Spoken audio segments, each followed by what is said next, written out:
Hey everyone, my name is Boyd, and I'm going to be showing you guys how to start raising chickens and what you need to know to get started. First thing you need to know is how much time and money you are willing to put and spend into the chickens. This will determine how many chickens you have and whether you have ornamental or backyard chickens. Now I will go more in depth about ornamental and backyard chickens here in a minute, but first let's talk about time and money.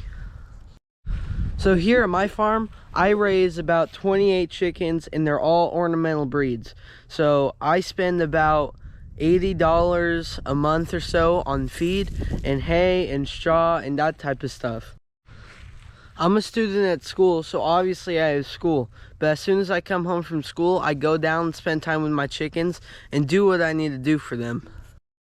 A lot of times, people don't realize how much money and time chickens actually take.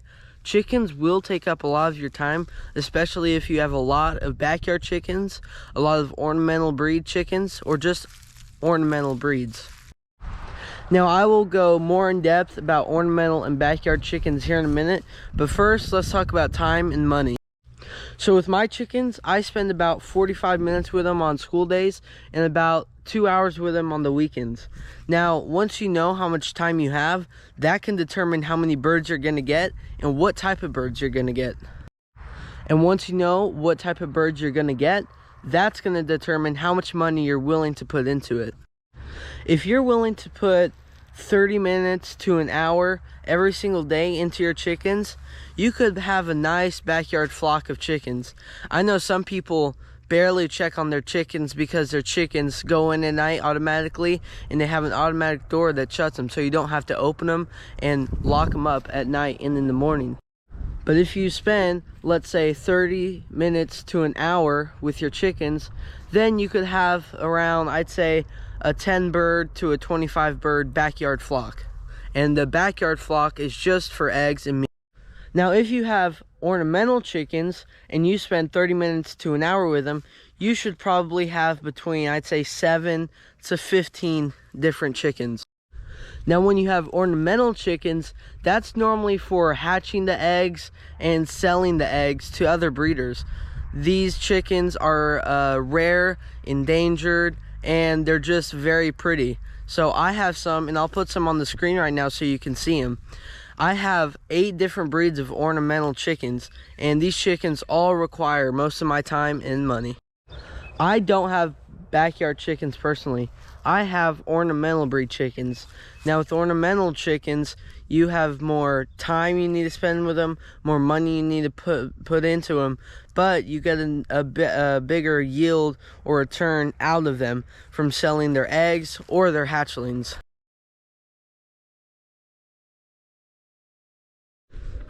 So now we have talked about time and money, how much you're willing to put into them, and what type of chicken breeds you should have, whether ornamental or just backyard. Here I have my Rosecomb Encanas, beautiful breed, and right over there I have my chocolate silver laced Orpingtons.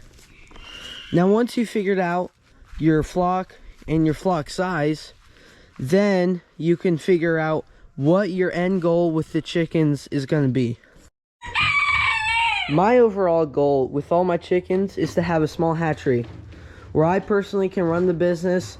I can sell these guys' hatching eggs, or I can hatch these chickens out and get more and more of these ornamental chicken breeds.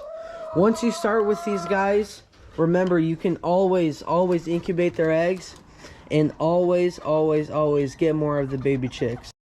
Same case for backyard chicken owners. If you have backyard chickens and you have a rooster in your flock, you can always have fertile eggs and you can always incubate them. As long as you have a rooster in your flock, good laying hens, and an incubator. Now, a desired end goal for an ornamental chicken breeder would be to have a small hatchery, kind of like my end goal, as well as a nice little incubating business where you can start incubating and selling the hatchlings and the eggs that come out of these guys. Once you have figured out your end goal, this is the time to begin and to start. And that's what you guys need to know, and that's what I'm about to go into. Now to start with chickens, there are some essential things you must have. You must have a coop, either a chicken run, or you want to let your birds free range.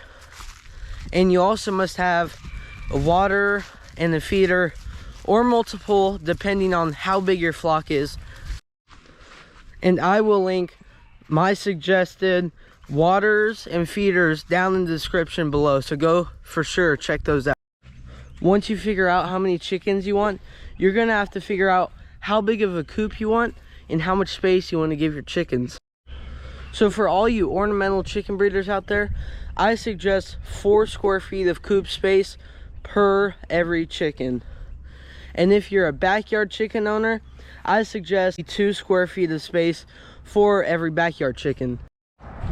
Once you figured out how much space you need for your chickens, that way you're going to figure out how big of a coop you're going to need. And you might have to build a chicken run. Really, any size chicken run would be good if you added that coop space onto your chicken run space. So an equal coop space and an equal run space is normally pretty good. I have anywhere from 3 to 10 chickens living in a coop in a chicken run. Now my minimum size coop is, I believe, a 4x8. That is for 8 birds. You can normally have a little bit more, a little bit less, depending on what type of breed you get and how big they are. Now, a lot of people don't want to get into the chicken business simply because they don't have a big backyard or they don't have that much space. But trust me, chickens don't require that much space. They really don't. Chicken feeders and waters are pretty self-explanatory. If you have anywhere from 5 to 15 chickens, I'd say you could get away with a small water, filling it up about every 2 days, every 3 days. If you have a little more chickens than that, this will go for any type of chicken, ornamental or backyard. You could get away with a big water and not fill that up for anywhere from 4 days to a week. Bigger waters are always better. Now, if you're a backyard chicken owner, you can generally do the same for your backyard chickens. But if you free range your chickens, then they'll normally eat grass, bugs, different things like that. When you do that, you really only have to give them grit and layer pellets. My chickens, for example, eat cracked corn, scratch grain, layer pellets, and chicken grit all mixed together. And occasionally, I'll give them some grass. Alright guys, so that pretty much summed it up for this video. Hopefully you guys enjoyed it. Hopefully now you know whether to get chickens or not. Really, I suggest you get chickens. If you have chickens, you have so many other amenities you would have without them. Free eggs, free meat, everything like that. So hopefully you guys got something out of this. And yeah.